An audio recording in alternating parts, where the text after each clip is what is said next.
Yes, now we are live.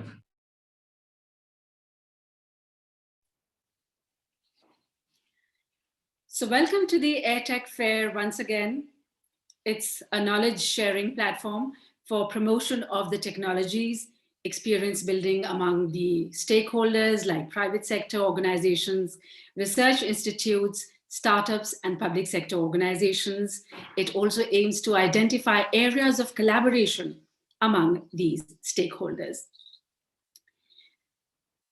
Clean Air Asia is an international non-government organization that was established in the year 2001 by the Asian Development Bank, the World Bank, and USAID. And this virtual exhibition here has been organized by Clean Air Asia, India.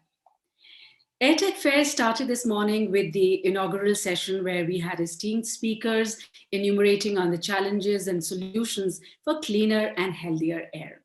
And in this session, we have a panel discussion. We are honored to have all our panelists here for this session. I'll be introducing them one by one. And the topic of the panel discussion is role of technology, innovators, incubators, and community engagement in air quality management. We have with us one of the panelists, Dr. Vivek Saxena. He's the country representative of IUCN. Dr. Saxena started his career as Indian Forest Service officer in 1992. He has over 26 years of experience in natural resource management, environmental issues, protected areas related policy and management issues, fundraising, Hindu Kush, Himalayan, environment issues of Asian sub-region of South Asia, multilateral conventions related to UNCCD, CBD, UNFCCC, CITES and CMS, implementation of externally aided EU and JICA projects, forestry research, agroforestry, and so on. Dr. Saxena holds a doctoral degree in climate change and agroforestry from FRI University, India. We also have the pleasure of having with us Dr. Gary Huck, SEI affiliated researcher from SEI York Center. Welcome. His research focuses on urban air pollution, climate change, transport, community resilience, behavioral change, public engagement, and environmental assessment. Gary is currently a visiting research fellow at the Directorate of Energy, Transport, and Climate, EC, Joint Research Center in Italy, where he undertakes research to support European transport and environmental policymaking.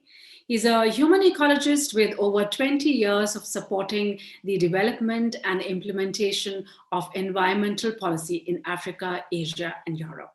More recently, he's been assisting in the coordination of work for the European Commission's DG Climate and DG GROW to reduce emissions from transport sector. He supports the implementation of the Strategic Transport Research and Innovation Agenda and has contributed to policy impact assessments, which involved cost-benefit analysis, policy reviews, and stakeholder consultations at a pan-European level. Welcome. We also have with us Mr. Yogesh Khakre. Welcome, sir. He's serving as Company Secretary of Bhopal Smart City Development Corporation Limited and COO of BNest Incubation Center. Mr. Yogesh Khakre is a fellow member of the Institute of Company Secretaries of India and served as chairman of Bhopal chapter of ICSI. He has around 15 years of professional experience in various corporate houses. He played a vital role to build BNest Incubation Center from scratch, making it the biggest business startup incubator of the Central India. He's working with ideation, early stage growth stage startups, and mentoring startups in domains of finance, sales, strategy, operations, and marketing. His areas of expertise include compliance of startup companies, corporate, legal, and financial services. We are also glad to have with us Mr. Pradeep TP. Welcome, sir. He is a Deputy General Manager of Robert Bosch, India. He is the leading air quality topic at Robert Bosch Engineering and Business Solutions Private Limited, Bangalore. He's responsible for development and sales of ambient air quality solutions based on Bosch, deep domain expertise in sensors, software, modeling, simulation, as well as IoT device being data, big data management, and cloud. He's been associated with the Bosch Group since 1998 and has taken up various roles in embedded software, innovative products development, and program management in various domains of mobility, infotainment, smart and connected product portfolio. And we are also glad to have with us Mr. Eric Ashley. He's a president of Alliance for Commercialization and Innovation Research. Welcome, Eric. He's a technology commercialization expert and serial entrepreneur specializing in small business startups and international market strategies. He has managed commercialization and incubation projects in 12 countries around the world and launched and sold 2 companies based in the United States and Russia. Eric has served as a technology commercial analyst for the Department of Defense and as a manager for the India Innovation Growth Project with Lockheed Martin. Previously, Mr. Ashley was the director for the World Bank Innovation Program in Kazakhstan, and he now serves on the International Science and Commercialization Board. As president of the Alliance for Commercialization and Innovation Research, he currently runs the Nexus Innovation Hub and Incubator in New Delhi, funded by the US State Department to support the startup ecosystem in India. And moderating this session is Ms. Prarthana Bora, India Director of Clean Air Asia, who I had the pleasure of introducing in the morning session also. But for those of you who've joined us now in this session, I'd like to tell a few lines about her. She's based in Delhi, and Pratna leads the implementation of India's strategy of Clean Air Asia, which includes working with cities to support the preparation, implementation of air action plans, and extending Breathe Life to Indian cities. She supervised the strategy for assessment of air quality management profiles of 30 Indian cities and has been responsible for conceptualizing policy support, capacity building programs for better air quality in Indian cities. So over to you, Ms. Bora. Thank you, Mridu, for the introduction, for making my work easier. It's always difficult to talk about the backgrounds of people who have done so much work. And thank you and welcome, everyone. It's such a pleasure. I mean, Clean Air Asia has so many friends who we can work together in terms of battling for clean air. So I'm always very happy to, listen to new ideas and discussion. And this panel is really fantastic because, we've managed to get people from the 3 different pillars that we are trying to bring together: innovation, incubation, and community engagement. So I think I'm looking forward to the discussions. So I'm going to take a little bit of liberty and just decide how I want this to go, because, just generally to weave the story together. As you know, this is being held as part of the virtual Tech Fair, and technology solutions for air quality is a very strong component of Clean Air Asia's work. And the way we look at it, how can we weave technology solutions and local solutions in terms of innovations into the whole clean air action planning work that we are doing.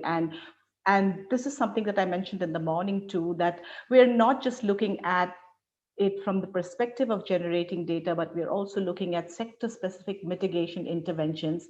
And considering the fact that there are 132 cities now which are within the non-attainment list of the National Clean Air Program, we feel that it is important that although these cities have the plans and they are working on implementation strategies, they are generating financing mechanisms. What is important is that they also have access to solutions. And by solutions for this particular discussion, I want to emphasize on technology and innovation, because Clean Air Asia as an organization that works on the ground, we feel that often when we go to a city, there is a demand for a solution that will match with the local situation. And we all know that environmentally, ecosystems are different. And similarly, in a country like India, there are diverse differences. I mean, we are we are climatically different, we are geographically different, we are culturally different. So I think the more solutions we have, it helps access, and it's very, it's good to have two speakers here from the innovation incubation space. And so I'm going to actually start with the innovation incubation space and then come into the engagement aspects. And I'd like to invite Eric as our first speaker, because I know that Eric has been very involved with young innovators. He himself is an entrepreneur, and he has been mentoring some very interesting solutions in the context of clean air. So the way we will go is that I'll allow you to make your opening remarks for 7 to 10 minutes, and then maybe we can do a short question answer, which is just going to be an interaction. So Eric, over to you. Happy to do it. Thank you very much, Prathan. It's a pleasure to be here, and always glad to partner with Clean Air Asia. This is as we all know, this is a topic that's gaining more and more relevance and more visibility on not just in India, but on the world stage. For us at Nexus and working with ACIR with the Nexus Incubator, this has been made very clear to us in the last couple of weeks with the new US administration that a very large emphasis is going to be put on climate change and on air quality mitigation and monitoring. So this is something that as an incubator, we are taking very seriously. And the question of bringing new technologies into, whether it's on monitoring, whether it's on mitigation, whether it's on analysis, whether it's on visualization of the air pollution, all of these things are pieces of the puzzle that we want to see. And why I'm so glad to be here is that I believe incubators play a critical role in getting these new technologies out of the labs, out of the universities, and into the market. And so I'll share a couple of slides. I'm not going to go into a huge presentation here, but a couple of slides of what we see as the challenges of bringing new technologies into the market, where they're coming, specifically on air quality management, air quality mitigation. So let me just share my slides here. And the questions of what roles we believe incubators play in these technologies and helping with air quality management in general. The biggest problem that we see and that we have found working on trying to solve the solution is that we're really incubators in general are working in two different worlds. You have academia and scientific research. This is the brain power. This is where all the new technologies are coming from. And they're coming up with these new solutions and these new technologies and trying to introduce them into the market. From the industry side, they are also looking for new solutions, maybe to improve what they have already, or an open innovation on new ideas so they can crowdsource or source from, in general, the society, different solutions for problems that they know have a market demand for this.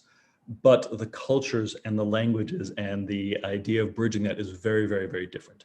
And it is, even though the goals are the same, these two groups are usually or living on two different worlds.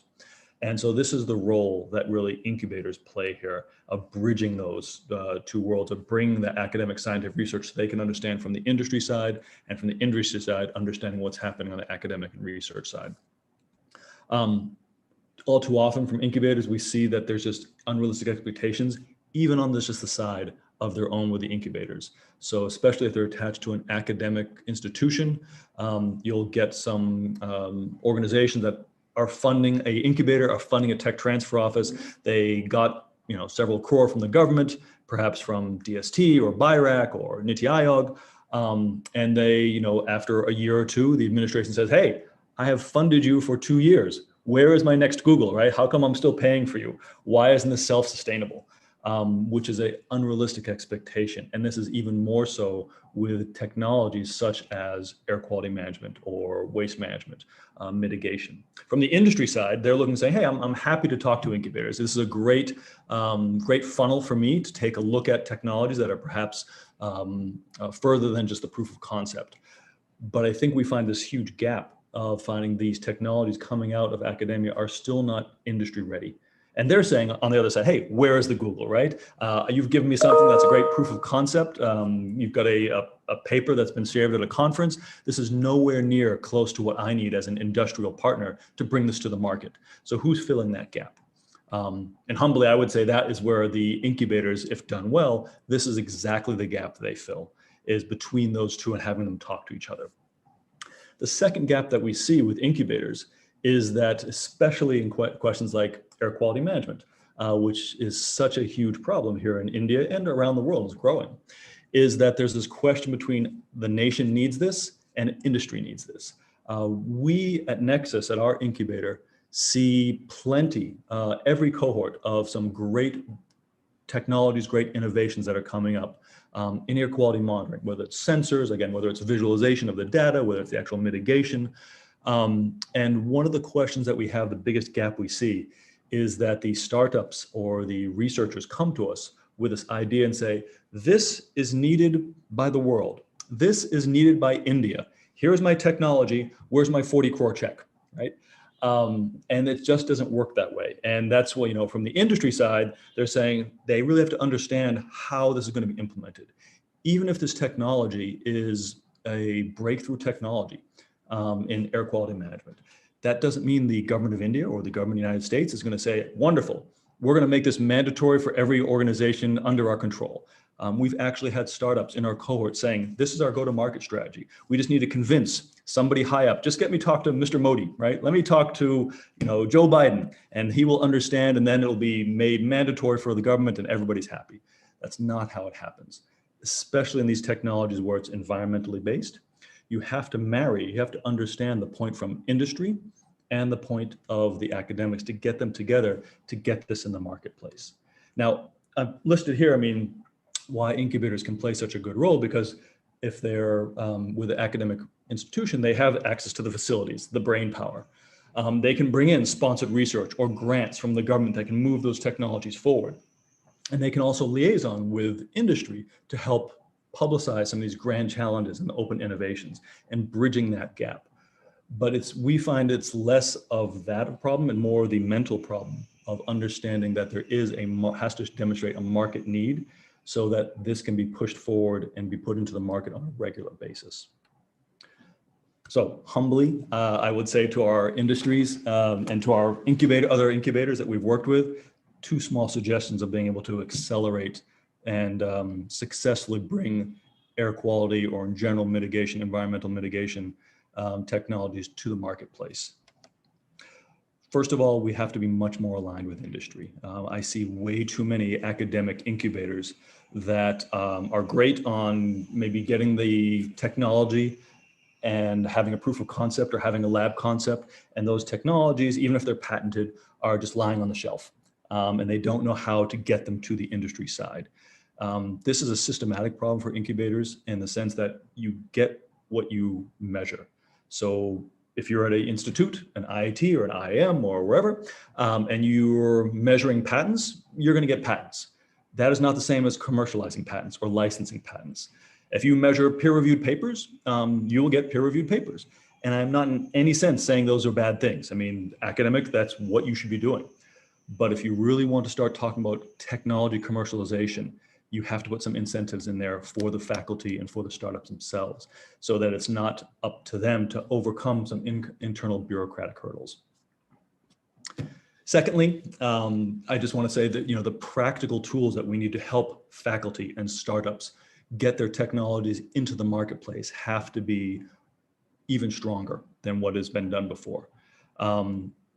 E-cells, if you're going to have e-cells, that's great. Bring in industry speakers, bring in entrepreneurs that how to do this. Entrepreneurship and starting companies is not a theoretical business. It is extremely practical. And so you need people who have actually gone through and do that. If you're teaching entrepreneurs, you need to have entrepreneurs on staff or at least on call. Your tech transfer offices have to have professionals, not just to pull up the legals documentation, but understanding how to negotiate licensing deals with industry. And finally, the legal department, if you have those with incubators, with your academics, have basic forms that makes it easier, but more importantly, have lawyers that speak English. Not in the sense of English versus German versus Spanish. Don't speak like a lawyer, because I'm not a lawyer, and the startup person, I have no idea what you're saying when you say, herefore on the third part, if it's not repugnant to the second part, I don't know what you're talking about. So have lawyers that can describe these things to entrepreneurs and say, this is what this means. Again, I can't tell you how many times as an incubator, I've had startups and they said, we're finally licensed this technology. We've got it from the university. Here's our deal. And then we're going to go work with this other company. I said, well, let me just take a look at the contract and I'll read some of it. And I say, I don't understand this paragraph 4. Do you? And the startup says, I don't understand either. That's what they told me. The fact that you could sign a document that you don't understand is not good for anybody. Not that the university is trying to take advantage of anybody, but you have to understand what you're doing. And these are kind of steps that we think that you can help get startups more along the advanced path to commercialization and working with industry. Because right now, let's be very fair and very honest, there is a large gap. And it's not just in India, it's in many countries around the world, of trust between industry and academia. And the way that incubators can bridge that gap and try to bring those sides together will be immensely measurable and beneficial to both sides, because we all have the same goal here, is getting these great new technologies into the market. And in India, I'll just finish that. In India, the amount of world-class engineers, world-class professionals, the type of technologies, the innovation, the passion that I see is unmatched anywhere in the world. Getting the system to actually help with those technologies and get them in the market and get them in the hands of industry, we have work to do. We've come a long way in the last 4 years, but we've got a long way to go. So that, an extremely brief 7 to 8 minutes there, is some of the questions that I've seen about the challenges and opportunities we have in India about getting some of these technologies in air quality management to the market. But I'll stop there, and hopefully we can have a discussion with my esteemed colleagues here and maybe take questions from people in the audience as well.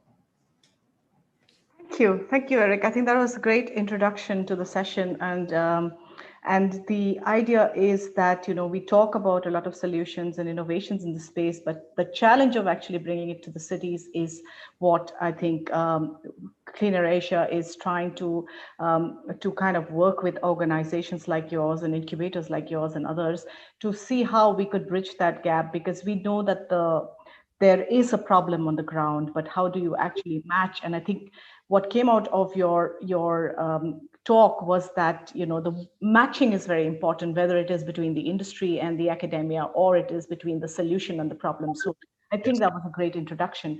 I'm going to shift the discussion from the incubation to somebody who's been working on technology and has been very successful in actually bringing air pollution monitoring technology to some of our Indian cities. And I think Bosch is now supporting the several cities in terms of preparing the monitoring framework. So Pradeep, I'm going to now just invite you to give your perspective from the fact that you have an established organization, you have, it's a well-known technology, and how much do you agree with Eric on what he said, and how do you think that your approach is different if you want to address the issue of air pollution in the cities, and how do we actually look at marrying major industry and some of these innovative solutions?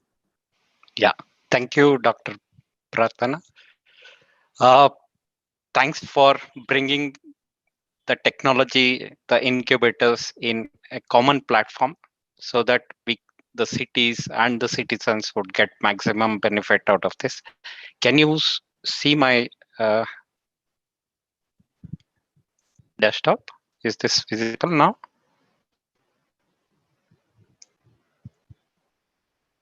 Yes, we can see it now. Okay. You have 7 minutes. So Bosch is committed for addressing the global challenges, especially the climate change and carbon neutral emissions, which are sustainable, ecological, and which are socially responsible actions. All 140 plus locations of Bosch globally, we are carbon neutral in 2020.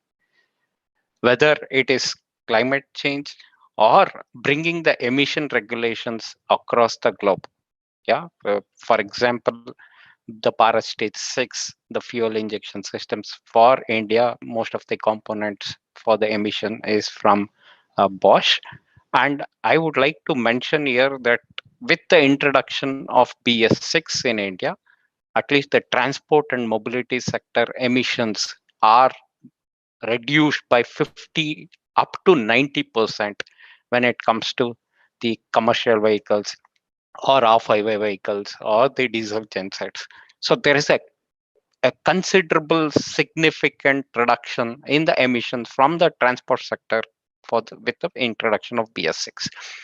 Similarly, we are also working on eco-friendly mobilities, electrification, alternative fuels. Yeah, so these are the conventional Bosch areas where we have already brought the solutions.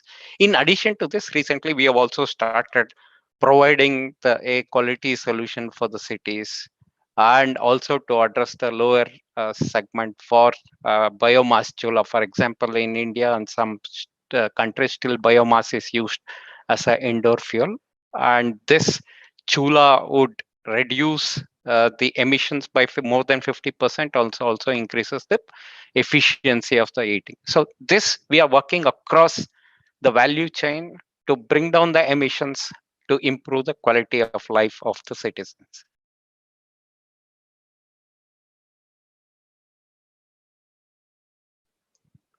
Now, coming specific to the National Clean Air Program, yeah, the government has announced for the Clean Air Program for 132 cities. There is a clear program mandate to reduce by 30% emissions by next 2024.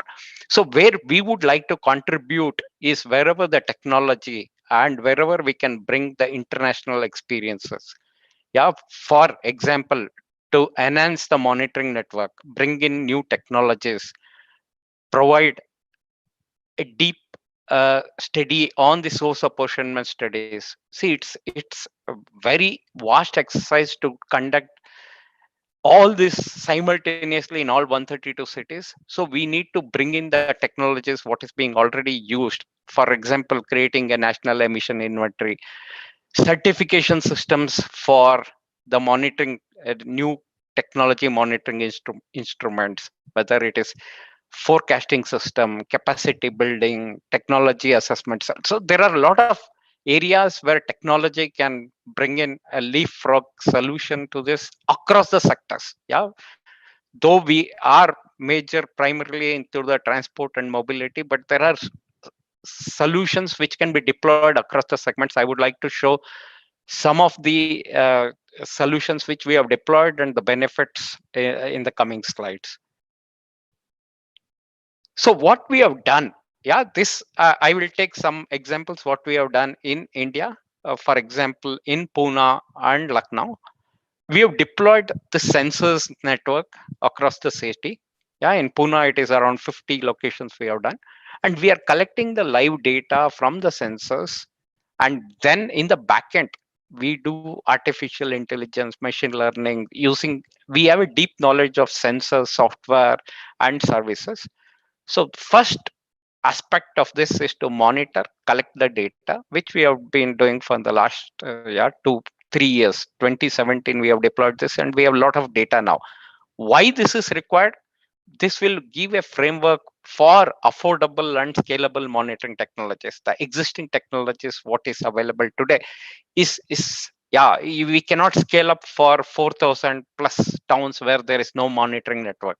Yeah, so to bring in this match of the technology and to fill in the gaps, existing gaps, we need to adapt such systems to improve the decision support systems, improve the database and the reporting. So this is step one, collection. In addition to the collection of data, there are various other factors or other influencing factors like meteorology data, like the building conditions, like the fleet availability in India. Like, so we have other. So when we bring the existing air quality monitoring data together with the external monitoring, which are today in isolation, we have traffic data as an isolation, we have meteorology data as an isolation. When we can put all this, integrate this data sources together and generate dispersion models, we will be able to identify the hotspots in the city and then trigger specific civic awareness and the mitigation plan only for these hotspots. Instead of having a city wide generic plan, yeah, it is very difficult to monitor what is been implemented, where it is implemented, and what is the benefits that it is getting. It's very difficult to measure that. Instead, identify the hotspots using the technologies, implement in those hotspots, then measure it in those hotspots. So it's easy to monitor, measure. So now I would also like to bring in few examples what we have done in London.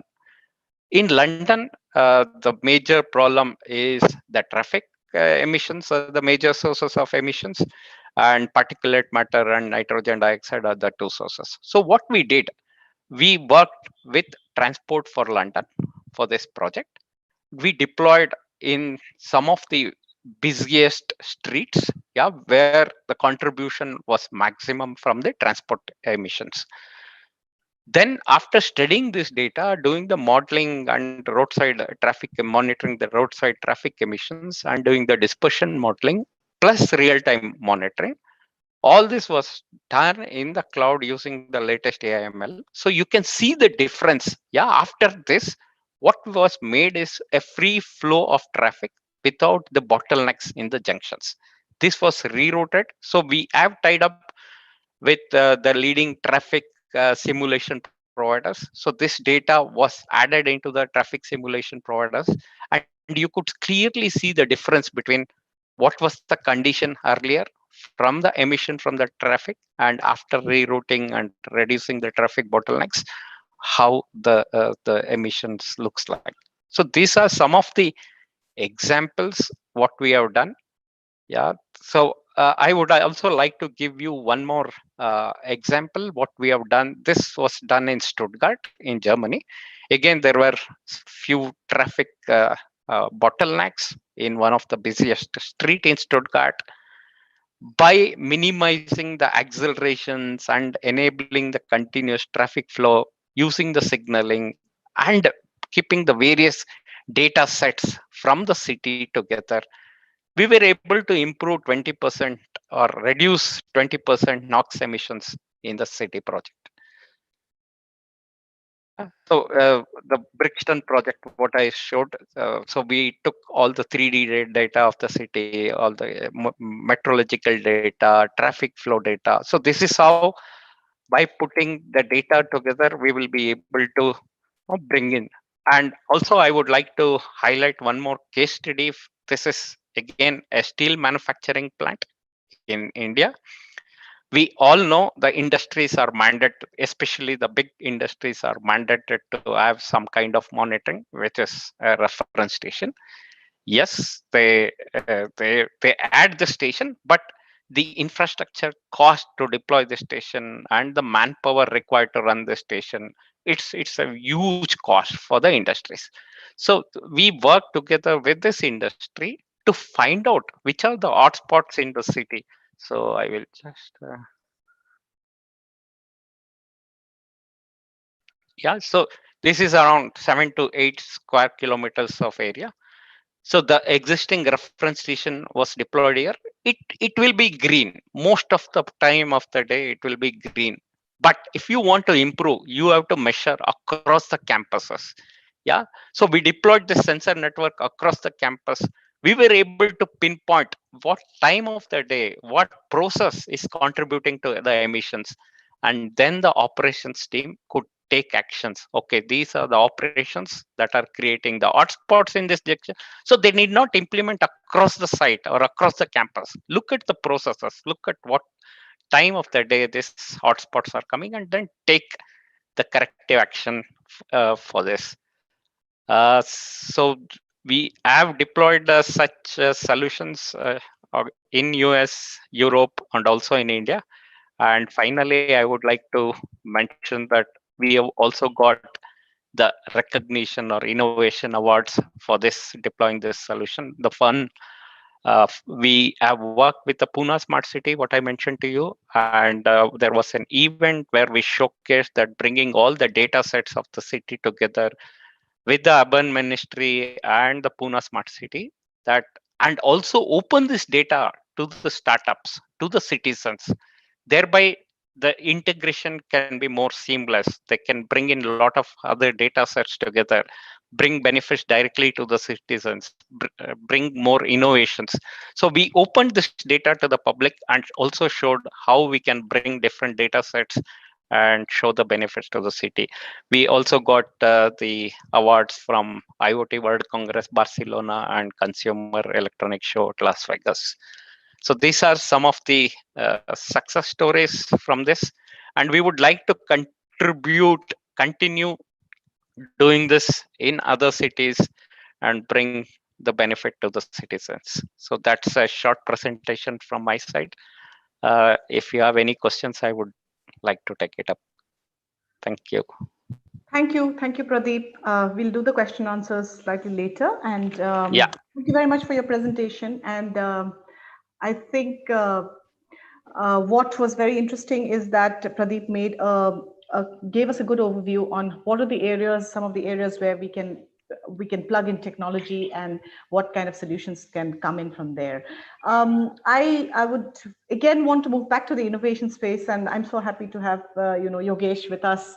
I've known Yogesh now for the last 4 years when we started working with Bhopal Smart City to help them plan their clean air plan, as well as also look at how the monitoring system to create their smart data monitoring system for air quality. And Yogesh is one of these very enthusiastic youngsters who I think he works almost I don't know how many, 16 hours a day, because I always see him working. And I think I want to bring in Yogesh here to also kind of correlate with what Pradeep has just shown us, because he actually leads the Smart City Incubator of Bhopal City, and they have a lot of youngsters who are developing interesting solutions. And I've visited the center several times and met with a lot of youngsters. So Yogesh, why don't you tell us about some of these innovative solutions and how we could actually replicate some of the work that a large organization like Bosch is doing? Because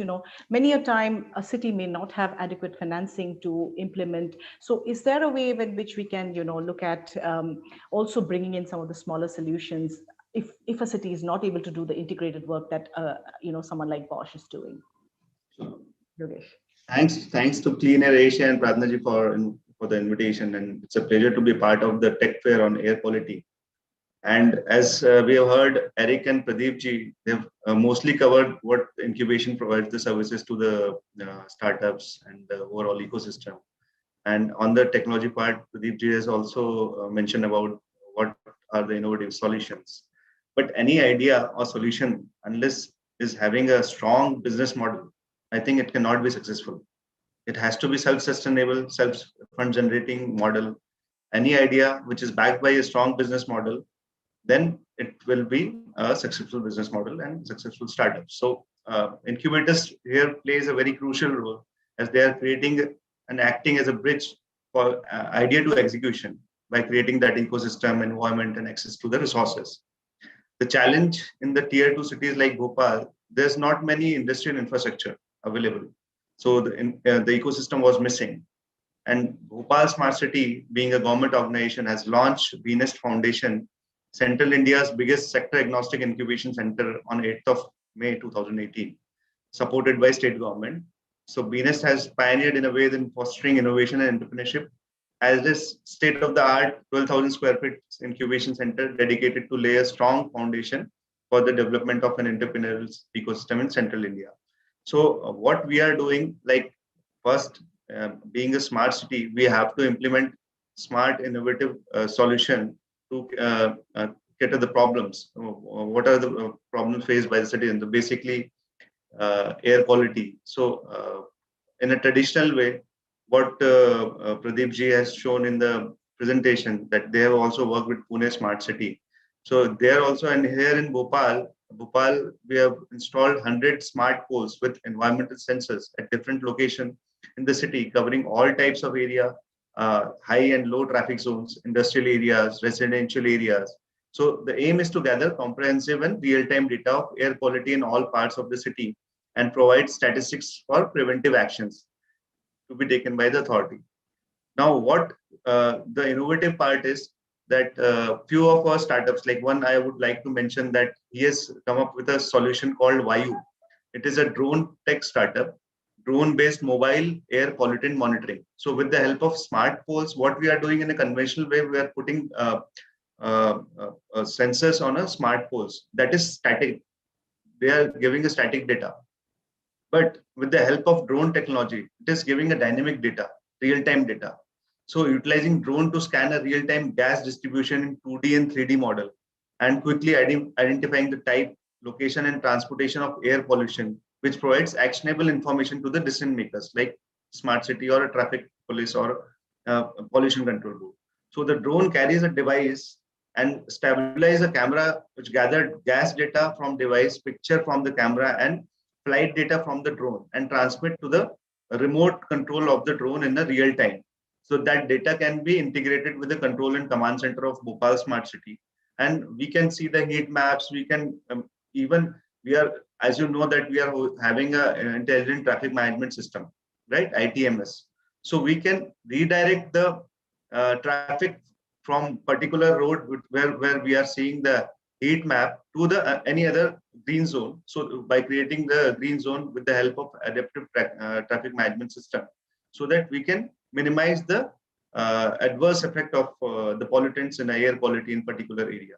So these are the innovative collaboration of smart city as well as of our startups and startups in our incubation center. Another is like putting outdoor air purifiers. So one of our startups have created an outdoor, is working on creating outdoor air purifiers, which will be they are coming up with a POC with a smart city. And now we are planning to implement on the roadside near junctions where we are having a much polluted area.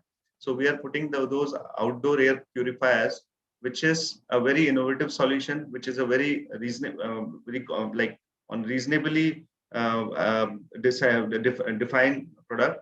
So the challenge of a government, what I want to say is the challenge of a government is we cannot hire service, we cannot pick and choose the services directly. We have to do a tender. We have to go by a global tendering process. And that is our limitation. So what I can request to Pradeep ji, to the company he's heading, like Bosch, so that he can directly pick and choose the solutions which is being provided by startups, youngsters. We are having limitation to go for tender, but you are you are not having that certain limitations. You can see the POC. If you are satisfied with the solution, you can directly adopt by giving a work order. So one suggestion is for you, and another is for Clean Air Asia, that last time when we are discussing, we had a hackathon, and we have added one domain for air quality index, like for air solution provider. So what we can do is we can identify those startups who can support in this noble cause, but we need a nodal agency like Clean Air Asia for the support to the startups by setting up a cohort of startups working on an innovative solution for improving air quality. Second is to access to domain experts who can guide the startups in developing their solutions. Access to the data that may help us the startups in updating their solutions. Handholding support to develop the tech, test the POC of startups. Then access to the government network of Clean Air Asia for startups to conduct the POC for their solutions. Creation of corpus fund, if it can be possible, because you have access to outreach to the other nations also. So by creating that corpus fund, Clean Air Asia can invest in startups working on innovative solutions for improving air quality. So like I have heard in the morning session, Professor Bhattacharya rightly said that green technology is very costly. So if given an opportunity to startups, they can showcase very innovative solution at a lesser cost. What we can do is to help them to make a scalable model as an incubator. So this is a few suggestions from my side. Thank you, Yogesh. And I think those are some great solutions. I'm going to go back to Eric for the cohort after we finish listening to the other people. And I think you really touched upon some points. I think we've been also discussing the issue of mentorship of larger companies in terms of looking at startups and how we could actually link it in terms of scaling the work, because as we all say, there's 132 cities and they all need support. So it can't be done by just a single incubator or a single company. So how do we actually bring more solutions to everyone? I'm going to shift the focus a bit, and I'm going to invite Vivek Saxena, who has been a very close partner with Clean Air Asia in terms of building capacity of cities. And I'm just going to ask Vivek to make some comments in terms of how we can build in this technology solutions from the perspective of a city, because he has also been part of the city administration earlier, and even now works very closely with the city. So Vivek, can you throw some light in terms of how you think that we could look at these solutions in the context of the capacity building work, as well as how cities could use these solutions in terms of air quality management? Thank you, Pratna ji, and I think we really had a very good discussion so far, bringing incubator, then from the Pradeep ji, the various type of technological solutions from the Yogesh ji also, and the real challenges of integrating all those things into air quality management. So certainly the capacity building in the cities for integrating these monitoring devices, and accordingly that using IoT and other all these tools for adaptive traffic management, because ultimate the objective is that we have to provide to the citizens a quality of air which is breathable, and it adversely impacts the environmental health. So accordingly, the district administration at the governance level also, they also need to have some sort of a capacity building that how these technologies can be useful for day-to-day governance mechanisms, in a way how they can be integrated through the adaptive traffic management. And parallelly with that, since I am from IUCN, ultimately the nature-based solutions, because all these monitoring devices and all this adaptation thing comes because first we create the problem of having more and more emissions, then come the challenges of monitoring of these emissions, and then how to reduce it further through various type of management practices like traffic management or other issues. So at the same time, in terms of the capacity building along those areas, if the monitoring mechanism also include that the areas which have a better green belt, to what extent they are really able to reduce the adverse effect of the air pollution, and to showcase to the local people, the local citizens, that what the important role the green spaces play. So in the overall designing also, this is a very, very important aspect. And certainly the various type of solutions, especially Pradeep ji has mentioned that their company is providing, and they have been carbon neutral in most of their operations and like that. But the real challenge in the cities, like when we are witnessing in the national capital region, Delhi, Gurugram, Faridabad, Noida and all, and when we see that the traffic management, because source apportionment, that transport sector is one of the major contributor, and apart from that, other is the construction sector. So accordingly, some sort of a monitoring devices also, where simultaneously a lot of construction is going on, and how to address these through some sort of a communication mechanism to the local governance authorities, how to adopt different type of practices, though there are some set regulations and rules for the construction sector related air pollution also. But at the same time, there can be number of such type of monitoring in related to that also, that in a particular locality, what are the hot spots for you get the most of the air pollution from the construction sector, and from the traffic movement within a particular hour, that which are the peak hours where you have the maximum contribution from the transport sector because of the various emissions. Apart from that, suggestions that you go for the cleaner fuels and or like that. So how to regulate when you have some sort of a peak traffic hours, that how to segregate it, linking it with the some sort of a communication with the governance authorities, so that in a particular area, if there are a large number of offices are located, then how to have you can say staggering of the office timings accordingly, so that the flow of the traffic also addresses to some extent the air pollution challenges. So these are some of my initial thoughts when you want to integrate various type of technological solutions, the monitoring devices, and at the same time linking it with the management aspects for combating air pollution. And I am really grateful that Clean Air Asia has brought all the eminent experts, incubators from the technology side as well as academia side to at a common platform to have some sort of a brainstorming that on this very, very important issue, because this air pollution challenge is certainly a very, very important factor, not only for the planetary health, but also for the human health, especially in the urban cities. Thank you very much, Pratna. Thank you, Vivek. That was a good overview of some of the issues or some of the areas that probably incubators can and innovators can look into. I'd like to now invite Gary.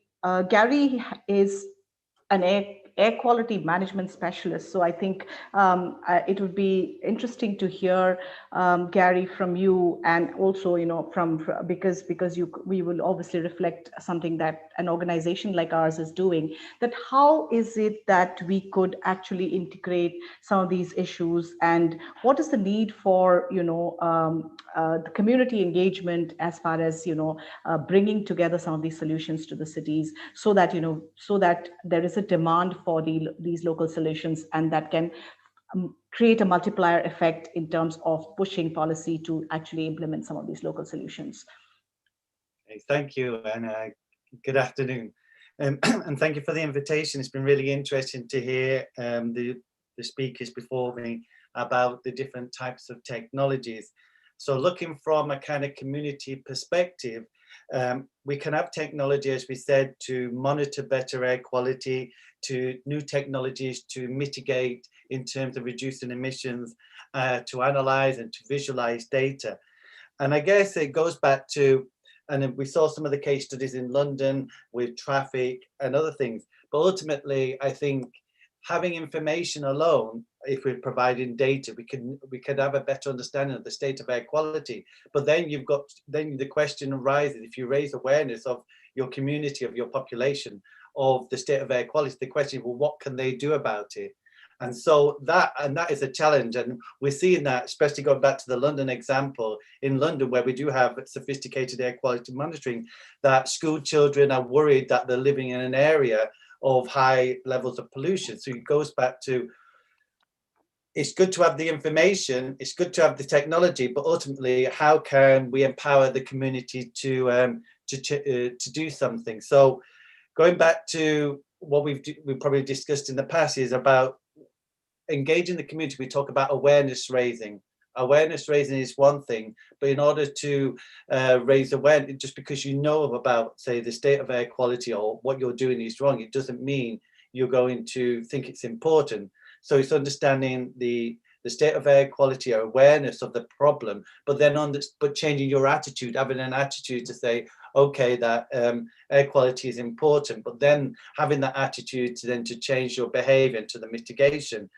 And we've known that people consider air pollution is important or climate change is important, but don't necessarily or less willing to change their behavior. So you have this value action gap. So when it comes to the technology, we see this again going to the transport example, is electric vehicle technology and the public acceptance of we want to, at least here in the UK, is to ban petrol and diesel vehicles, but there's a reluctance to accept new technologies.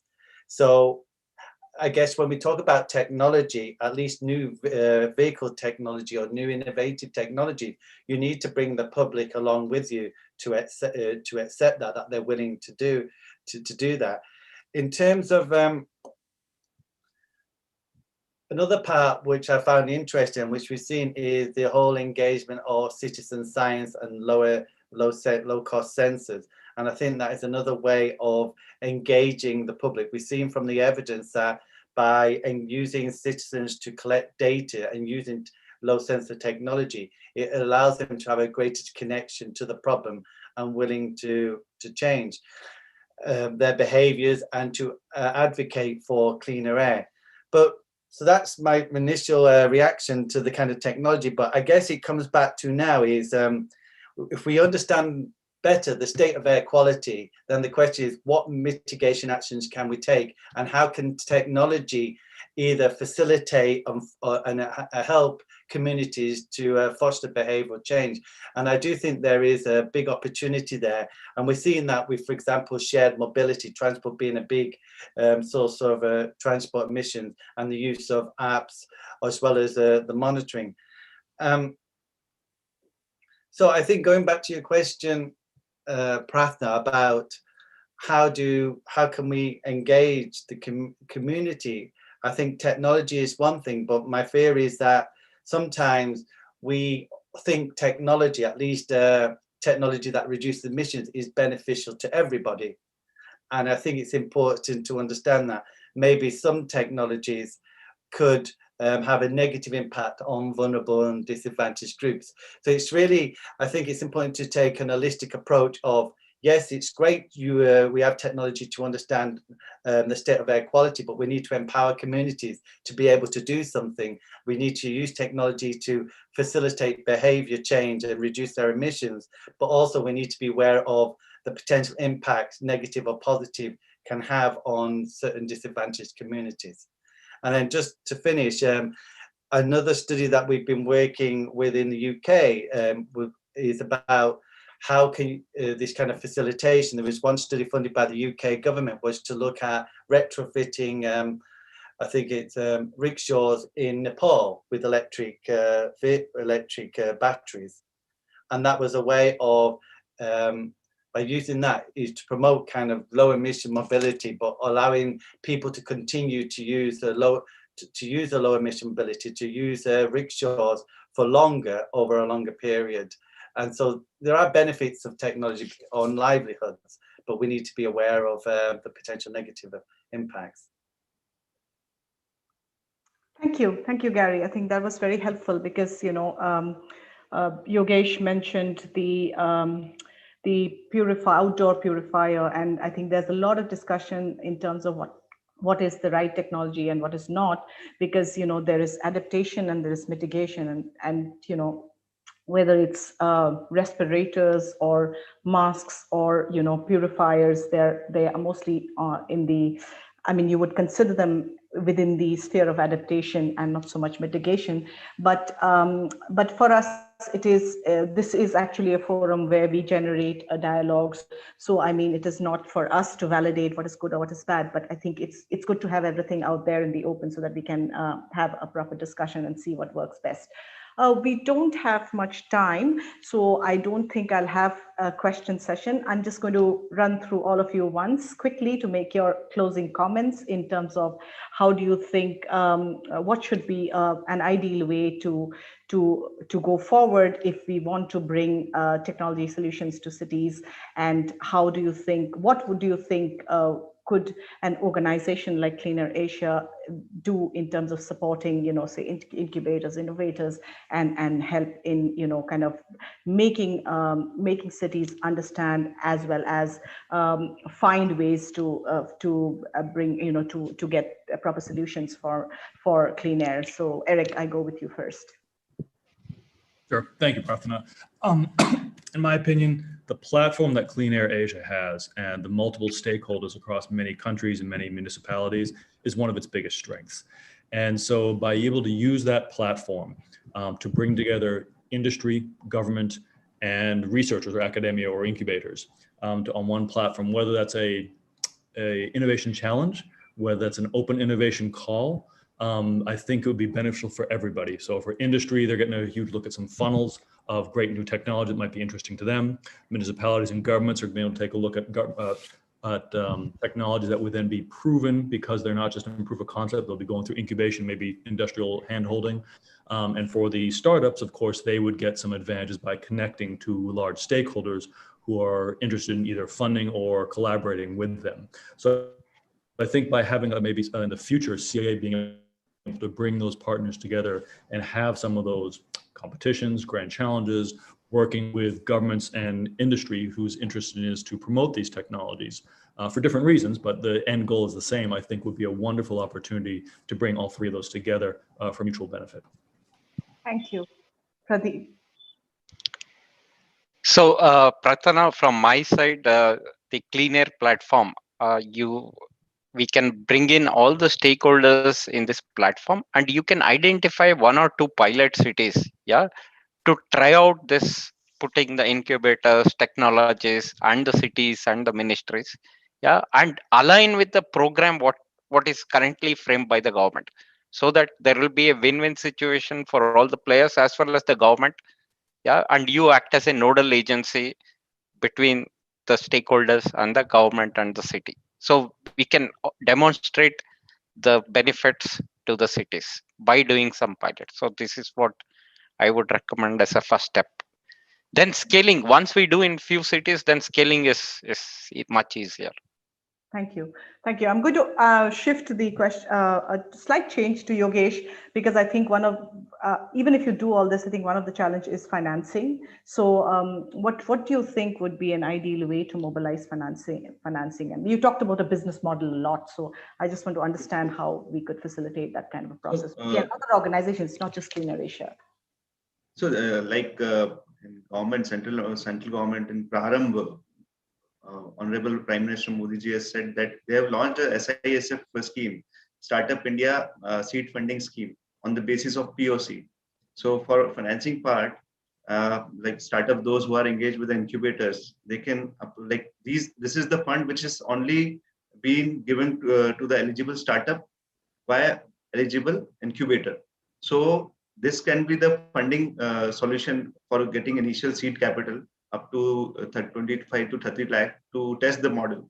So then they can approach to the private players also for private equity and venture capitalists getting funded once the solution is tested and tried by any government or any private organization.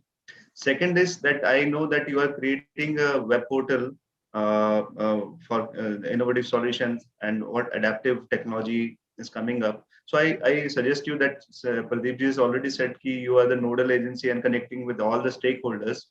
You can, on that platform, you can mention all the best practices by any startup incubation center or any smart cities. Like we are the first city, Bhopal is the first city who have adopted e-vehicles in all our government organization in smart city. And we have replaced all the pool vehicles by adopting 10 e-vehicles, right? And the second phase, we are creating a charging corridor across city. So we have identified 120 charging station points where we can do this implementation with the help of Energy Efficient Service Limited. EESL is a subsidiary of NTPC. So without any tendering process, we have done a MOU with that government agency and we have adopted the solution. So you can mention about the best practices, what other cities and what Bhopal has done, so that we can co-learn and come with a proper solution collaboratively. Thank you. Thank you. Your comments on how we can bring in technology solutions for cities?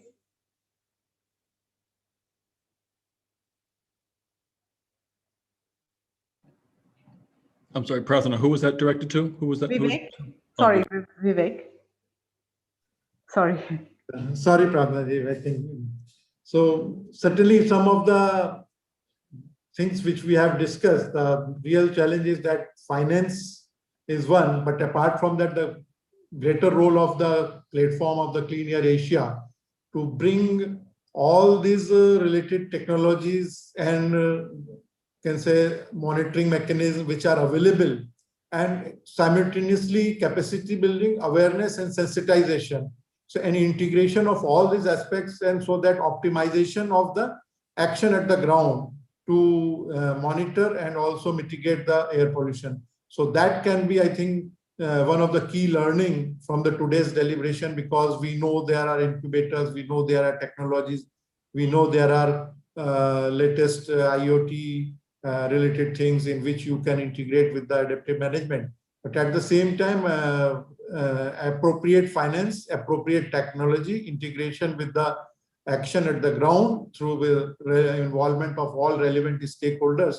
I think that is the real challenge. Thanks, Vivek. Gary, I'd like to end with a slide. If you allow me, just there is also a PLI scheme, Production Linked Investment Scheme, launched by government. So it is going to support the indigenous production of innovative solution. So you can go, you can redirect with that also. If any innovative solution is indigenously produced by any startup or any traditional company, that they can avail a subsidy and the benefit of PLI scheme. Thank you.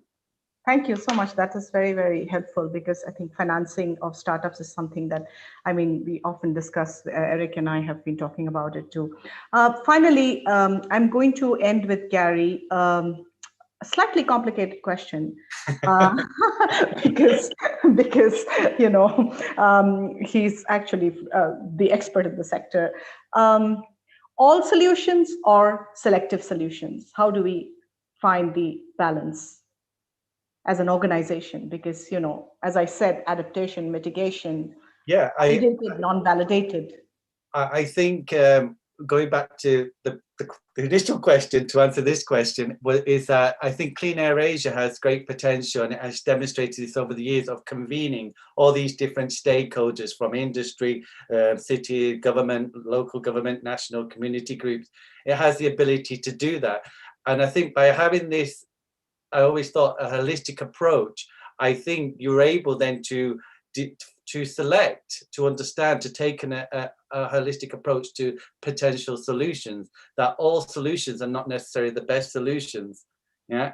And therefore, I don't know. So we would talk about the air purifiers. I guess it would be interesting, and I'm sure you could tell me, Yogesh, this about how much energy do they actually use? Maybe it's solar panel. I don't know. But he's taken the whole life cycle and understanding of these new solutions. So I don't think all solutions. I think selected solutions.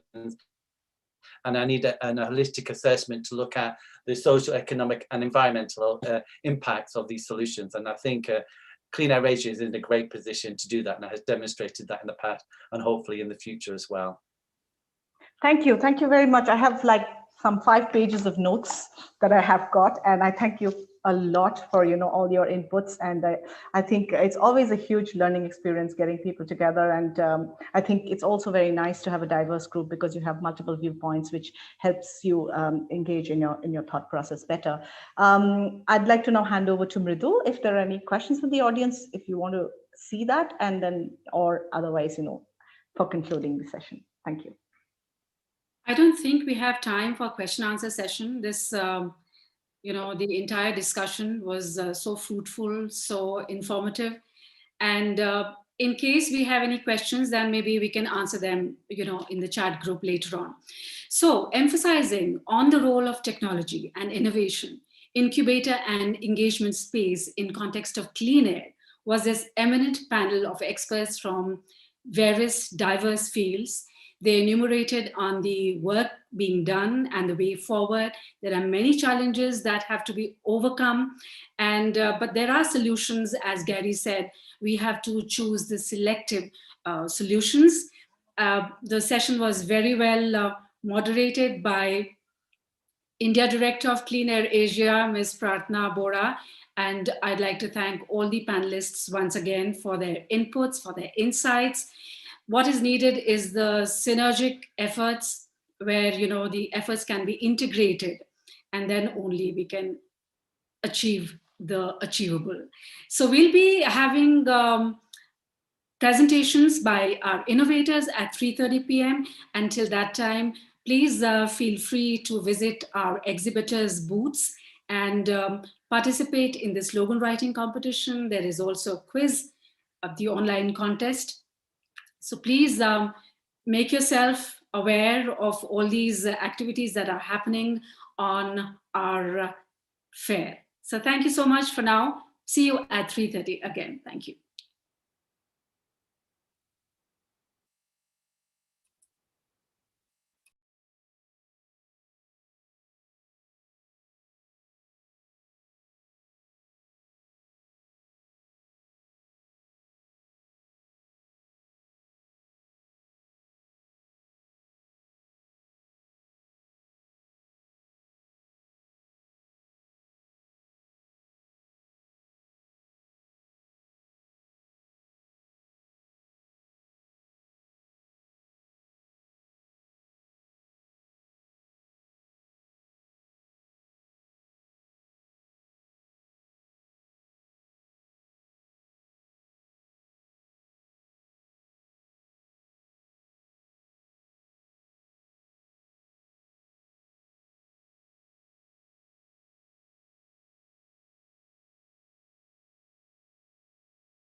Okay, we are live. Okay. So hello everyone. Welcome once again to Airtech Fair organized by Clean Air Asia, India. Well, air is a precious resource. Keeping it clean and healthy is our duty. In the present times where air pollution is a big challenge, there is growing awareness amongst people also to keep the air we breathe clean and pristine. And many innovators are rising to the occasion and unveiling technologies and products that improve the air quality. And in our innovators panel this evening, we have three such innovators or people representing their companies that innovate. Welcome, Sanjay Maurya. I'm Ritu. Hey He's the everyone. founder of You Breathe. Hi, Sanjay. And we also have with us Dharyash Rathore from Smart Air Filters Private Limited. He's the India head. Hi, Dharyash. Hello everyone. Hello And we Madhu. also have with How us are you? Akanksha Priyadarshini from Phoenix Robotics Private Limited. Hi, Madhu. Yeah. Good to have you. Akanksha, please try and be a little louder because we can hardly hear you. But for the time being, you can mute yourselves as I request Sanjay Maurya to make his presentation.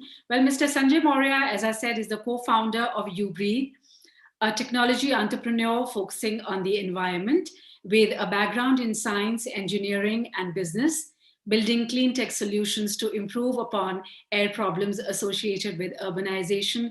He has keen interest in organizing and solving unstructured problems. So over to you, Mr. Sanjay. Thank you so much, Midhu, for the nice and such warm words. It's good to be here, presenting our work with all of you guys. And yeah, so a quick introduction of our work. We at Urban Air Labs, we started our work in 2018. The idea has been to work on social problems of urban cities. As we see, there are three fundamental elements of our life: food, water, and air. And because of the rapid urbanization, all of these three elements have been hampered, both in terms of quality and the access to the clean supply of all the three items, so be it food, water, or air. While food and water, we have seen a lot of innovations and a lot of work happening over the last so many years, but air as a segment, as a problem, has been ignored for a very long time. So air pollution issue has been there for almost 20 and more than 20 years, but there has not been a very aggressive strategy which has been taken up by any stakeholder in the last few years, and which is why we have such a high level of pollutions in most of our urban cities, and India represent almost 90% of the top most polluted cities in the entire world. So with our work, we wanted to change all of that. We realized that there are existing solutions available. It's just that there has to be an approach taken wherein we try to bring in more sustainable technologies for this space, so that while trying to solve a problem, we do not create another set of problem. So with that thought in mind, we started working on exploring nature-based technologies to find the solution for air pollution problem. Um, we have been very fortunate to have sort of make progress in terms of our technology. What we do is we essentially magnify the purification impact through the natural plants by almost 100 times. So which means the natural indoor plants that you get from the market, which generally are marketed as natural air purifiers, we magnify the purification impact through those plants. So our flagship product is YouBreathe, which is a complete plant-based product, plant-based air purifier, which is suited for urban cities and households in those metro cities. So yeah, so that's the quick introduction, and yeah, would be happy to take any questions or anything going forward in this session. So yeah, thank you. Mr. Sanjay, would you like to elaborate a bit on this? When you say that you magnify the effect of the indoor plants, how do you do that? Right. uh, let me try to share my screen as well, so that we can see some of the products that we are building. So this is the product that we have already developed. So as you can see, this is a plant-based purifier. So essentially what happens uh, in our product, there are three critical elements to it. So one is the hardware part. So essentially this pot that you see, it's a simplistic product, simplistic pot from outside, but uh, from inside, it's a very complex product. So what happens when you plug this product to the power, it activates the absorption that happens in the soil root zone, and that is where the maximum amount of purification happens with a plant. So when you turn the pot on, it activates the whole process, and that is how the whole airflow is managed in a way that the maximum amount of polluted air is absorbed from the top surface of the soil.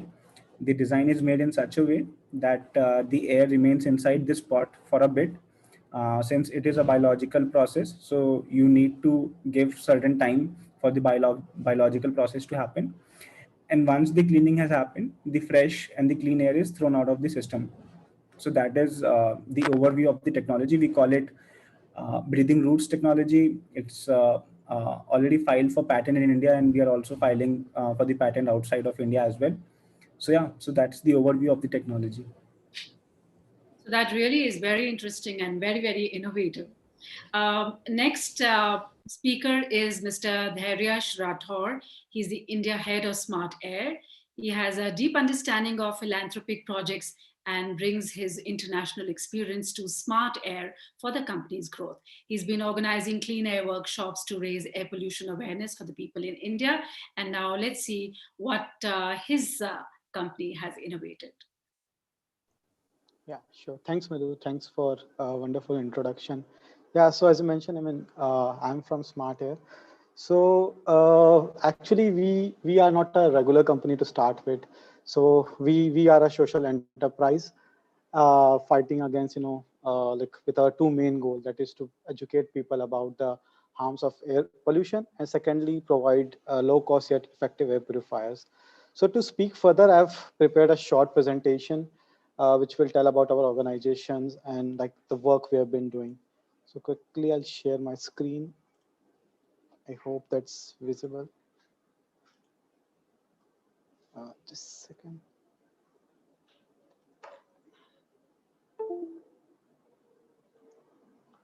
I hope my screen is now visible. Yeah. So yeah, so let me first start with the story. So this is a pretty much pretty interesting story about Smart Air. I mean, how it came into existence.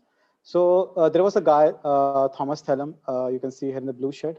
So he was a PhD student back in 2013, and he was doing his research back in China, and that's when famous apocalypse struck. And at that time, he was worried about air pollution because that was a bigger problem in China, like 7 or 8 years back. Then he wanted to protect his health. He decided, okay, let's get an air purifier and solve my problem. The only issue was that the air purifiers at that time were very expensive. It costed over $1,000, and being a student, he could not afford it. So that made him think, like what's actually inside this magic box or air purifier that's costing thousands of dollars. So after that, he did bit of research, and he found out that air purifiers has essentially consists two components: fan and a HEPA filter. The fan which pushes the air through HEPA filter, and that's when you get clean air. So that's it. I mean, there's nothing more in air purifiers. Is as simple as that. So that is when the Smart Air was started. We started Smart Air. So as I mentioned, Smart Air is a social enterprise. We are B Corp certification, that is Benefit Corporation certified social enterprise. And our main goal is, to provide education to the people about harms of air pollution, which is, I think, there's a big awareness gap, especially in a country like India.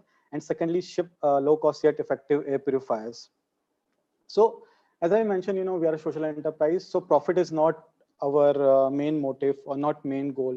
That is to sell product. So So basically whatever profit we make through selling air purifiers, we reinvest 100% of that back to our organization.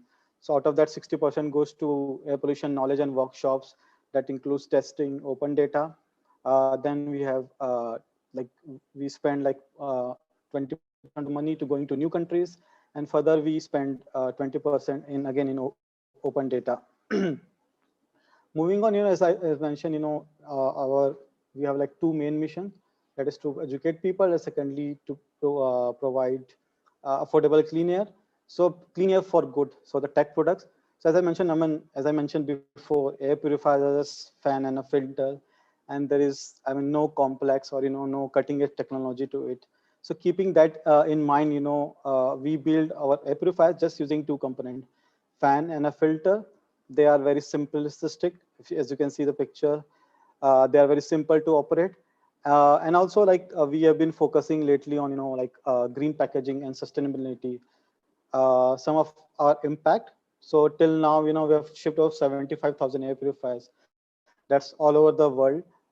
We are now shipped purifiers to over 30 countries. And that has helped us, saving more than $5 million to the users. That is from the expensive air purifier in the market. So how we do it? We do it very simply. We are direct to the consumer. That is, we cut out the middleman and we direct ship our air purifiers to the user. How this help is, it helps us, cutting out the middleman, so that we can pass on that saving to our user. I mentioned we are focusing on also sustainability. So this is like from our latest product, the Square, one of the air purifiers. So we try to cut down a lot of plastic. So 99% of the material is actually recyclable. It's like very little plastic part in it. The second goal, which I was mentioning, was education, raising awareness for air pollution. That's we have been doing through our clean air workshops. So till this date, we have conducted over 500 workshop globally. That's in 20 countries. And out of that, like there were 15,000 people physically attended those workshops.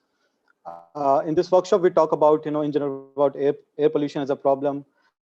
We talk about a lot of data for purifiers, masks, especially, during this COVID pandemic. We did a lot of research on, let's say, like using the DIY materials for making masks, because at that time, around a year back, there was a huge shortage for the mask. And that is when, we published a lot of data and it helped a lot of people.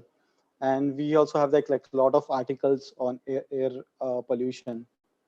As a founder, Thomas, who is now like a professor at Booth School of Business now, he is very active on Quora. The main goal is, he is like write about a lot about air pollution in general, and he's like the most viewed writer on Quora platform.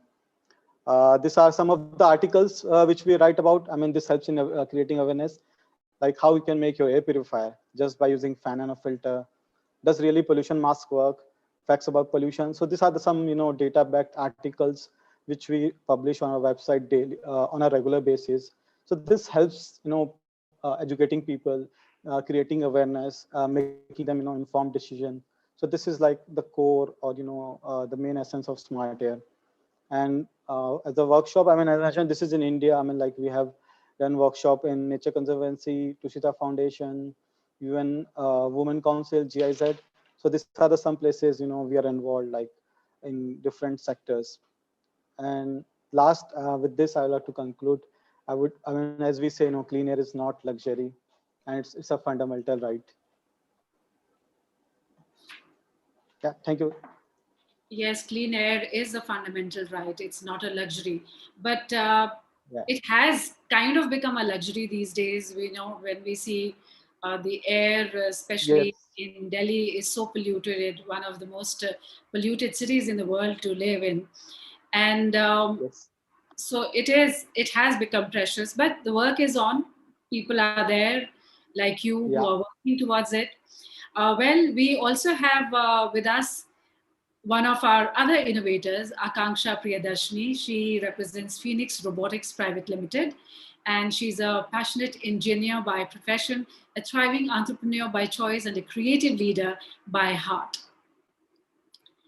She is the co-founder of Phoenix Robotics Private Limited, and their solution assists in data-driven decision-making and helps formulate better environmental policies, leading to better urban planning. So far, they have implemented their solution across pan-India with deployments in 12 major cities like Bhubaneswar, Kanpur, Allahabad, Chennai, Kolkata, Ranchi, Rajkot, Coimbatore, Udaipur, Faridabad, Agartala, and Siliguri. So, Akanksha, what are your future plans? And uh, tell us something about your company. Yeah, sure. Thank you, Mridhu, for such a nice introduction. I will start by telling what we are doing, and as you brief and the Riyash had told about the innovative solutions that they are developing, I would say like the solution that we are developing is the first step and would assist them in order to check if the environment pollution is under control or not. With that, I would like to share my screen to showcase my presentation.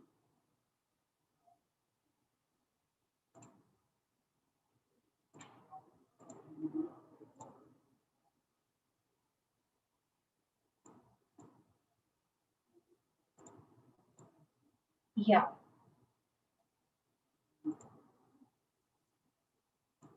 So what we once yeah, so hello everyone. As Mrithu introduced already, I'm the co-founder of Phoenix Robotics. We are an IoT-based startup. We manufacture smart sensing devices and platform solutions for sustainable applications. We believe that a well-informed and aware ecosystem can only bring drastic changes in these environmental conditions. Environmental awareness will lead to the development of sustainable cities.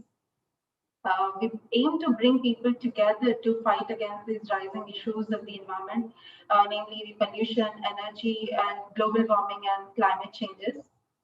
So in this, the most important role here is the real-time data that we collect from the environment. So real-time data is playing a big role in transforming the lives of the people because this will facilitate informed decisions for optimal health and healthy well-being. And it will also provide a chart on where are we at the current status. So I'll tell about our product AuraSure. AuraSure, the name came in as we are trying to assure the environment, the aura with our product that is AuraSure. So AuraSure is a hardware integrated software platform. So we have one component where we are having some smart sensors which measures different air pollutants from the environment. So why we developed this product in the first place is the problem with the existing monitors or air quality monitors out there are those are very highly expensive monitoring tools that is there existing. Those are approved by the government. So if the Delhi government, for an example, they have installed 20 devices in the city of Delhi. All across India, this picture is more or less because in every city, people will have only one or two devices that government would install there, and that is worth more than like $200,000 each. So with that, other problems that comes with these expensive devices is you need a very high technical expertise in order to use it and maintain it and to analyze the data that is coming out of it. And also the data silo, like the data that is being getting acquired by these devices are not publicly available for all the citizens to get the access to and get some analysis done over it. So the solution AuraSure, this device in this slide is how this device looks. It's very much portable. It does not require an extra infrastructure to be to install. It can be installed anywhere. So in a single pole or in a wall, anywhere it can be installed. It is solar powered, so it is self-powered. External power supply is also not needed. Then we have this the data that we collect here is high resolution monitoring, that since it's a low cost or cost effective devices, we can install it in many numbers across the city and get a granular data of the entire city. With that, like the hazard mitigation, city planning policies that needs to be drafted can be done based on the data that we collect from our devices. This is a very cost-effective and scalable model. Thus, we are providing an end-to-end solution for our devices. This is a modular design. Like at places where we identify the sources of pollution are from particular kinds of parameters, we can install more number of sensors in that particular area. Like for example, at certain locations where people are burning the waste out of their houses, their PM 2.5 and PM 10 can be monitored on a larger basis. How these devices are coming and how public can access this data is we are collecting the gases and particulate matters, the sensors, the environmental parameters, temperature, humidity, pressure, noise, weather parameters like wind direction and wind speed. Wind direction and wind speed will lead us to get an information how the wind is flowing, like where this pollution will be leading to from one location to other. Then these data are then transmitted to our mobile application where we can access this application in our Play Store or a share application, and we can select one particular city to visualize the data of the devices which are located at a particular location. Our application looks something like this. First page shows the number of sensors that are deployed at in the map where these sensors are deployed. This shows different colors. I mean, the icons are in different colors, which depicts the values of the AQI. If the values are worse or it's in hazardous range, it will show in red or brown color. It's the standard as per the AQI norms. Then we can see and deep dive into one particular parameter and see the trends and basic analytics of the same, how the values are varying, at what particular time the values are very much high. We have spatial analysis feature. This is a very cool feature to have, as it will show in what particular region across a city more pollution is there, and like accordingly, city municipalities or government bodies can plan if to reroute the traffic somewhere else or to take some initiatives on those particular locations where the graph shows the red area, which is a danger zone, and the green zones. These can be like managed so that some traffic or some things can be changed from the red zones to green zones to have the air on an average in a safer area. Then all the devices can be managed. This is, we can skip it over. These are some things like the data comparison. You can have in the mobile app comparison of multiple locations at one place. Then the reports can be downloaded. These reports are very much essential for the analysis agencies, the EIA, for an EIA analysis report. This can be useful for people or students who want to do analysis on the air quality of certain locations. So those people can also utilize the data. Then we have options for remote calibration. This is something we talked about the problem. The high-end devices that the government is installing, those require continuous maintenance and a manpower dedicated for the maintenance of the air quality monitors.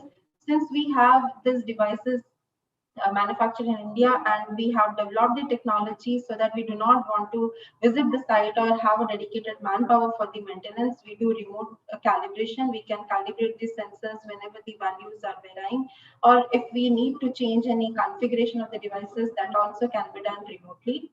We can configure alerts and notifications to specific numbers where the SMS and email alerts can be sent whenever the threshold limits for particular parameters are high. The applications where these kind of devices can be installed, like in smart cities, already Mridu had told, like where in all smart cities, more than 20 cities we have installed our devices. in the smart cities. In industries, for compliance monitoring and for the fence line monitoring, we can install our air quality monitoring devices. In communities and hospitals, through Cleaner Asia only, we have installed in many schools devices in order to monitor the air pollution levels with the students who are more critically affected by the air pollution, the values they are exposed to.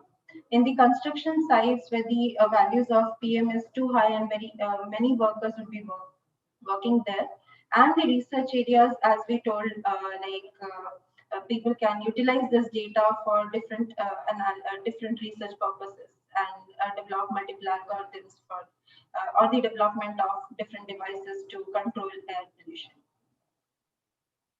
So the key customers we have mentioned here, we actually, some of the success stories I would like to mention. We were the winner of Innovate for Digital India Challenge in 2015 for this particular solution. We were awarded the title of Royal Fellow in the LIF program in the Royal Academy of Engineering, London.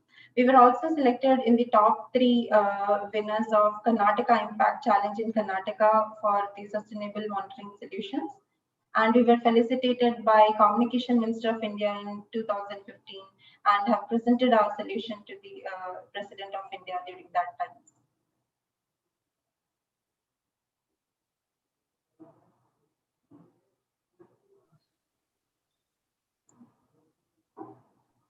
So thank you, Akanksha. Well, thank you, Sanjay and Dharyesh also.